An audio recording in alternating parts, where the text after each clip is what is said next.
Hello guys, day 47 100 day challenge to breaking my comfort zone. எனக்கு காலையில் எழுந்து fresh up ஆகிட்டு பாரிஸ் தான் கிளம்பிட்டேன். கொஞ்சம் திங்ஸ் வாங்க வேண்டியதாக இருந்துச்சு, அது வாங்க தான் போயிருந்தேன்.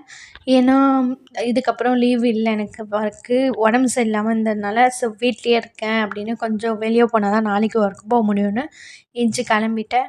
ட்ரெயினில் போனால் லேட் ஆகும், ஏன்னா 1 ஹவருக்கு ஒன்று பஸ் ட்ரெயின் மாற்றிட்டதுனால பஸ்ஸில் போகலான்னு முடிவு எடுத்து பஸ் போனோம். ஆனால் அது போயின்னே இருக்குது. டிராஃபிக் வேறு நடுவில். 10 மணிக்கு பஸ் ஏறினோங்க, 1 மணிக்கு தான் பாரிஸ் போய் சேர்ந்தேன். அவ்வளோ நேரம் போயிட்டே இருந்துச்சு. இங்கே நிறைய லைட் கடையெல்லாம் இருக்கும். அதெல்லாம் பார்க்குறப்போ சொந்த வீடு கட்டி அந்த லைட்டெல்லாம் வாங்கணுன்னு ஆசையாக இருந்துச்சு.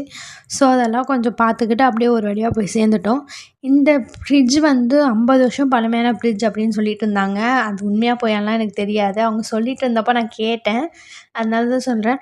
அதையும் கொஞ்சம் நேரம் வீடியோ எடுத்துக்கிட்டு ஒரு வழியாக பாரிஸை வந்து சேர்ந்தோம். ரொம்ப நேரம் ஆயிடுச்சு. 3 கொஞ்சம் தான் திங்ஸ் வாங்கினோம், ஆனால் நிறைய நேரம் ஆகிடுச்சு. இது வந்து சென்னையோட ஃபஸ்ட்டு பல்சர் பிளாஸா. அதுக்கப்புறம் என்னுடைய குலதெய்வ கோயிலையும் கிராஸ் பண்ணி போனோம்.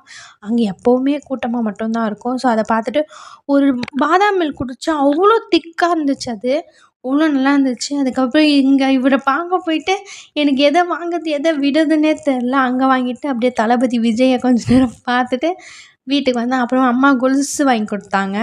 இந்த மாடல் தான் எடுத்துக்கிட்டேன். அதுக்கப்புறம் ஓம் டாலர் ஒன்று எடுத்துக்கிட்டேன் வெள்ளியில். எப்படி இருக்குன்னு சொல்லுங்கள். அதுக்கப்புறம் சாரீ வந்து வாங்கிக்கிட்டேன். பிளாக் கலரில் தான் வாங்கினேன், என்னோடய ஃபேவரெட். எப்படி இருக்குன்னு சொல்லுங்கள். அவ்வளோதான் கைஸ், பாய். இந்த சாரீ வந்து தச்சுட்டு நான் போட்டு காட்டுறேன் எப்படி இருக்குன்னு.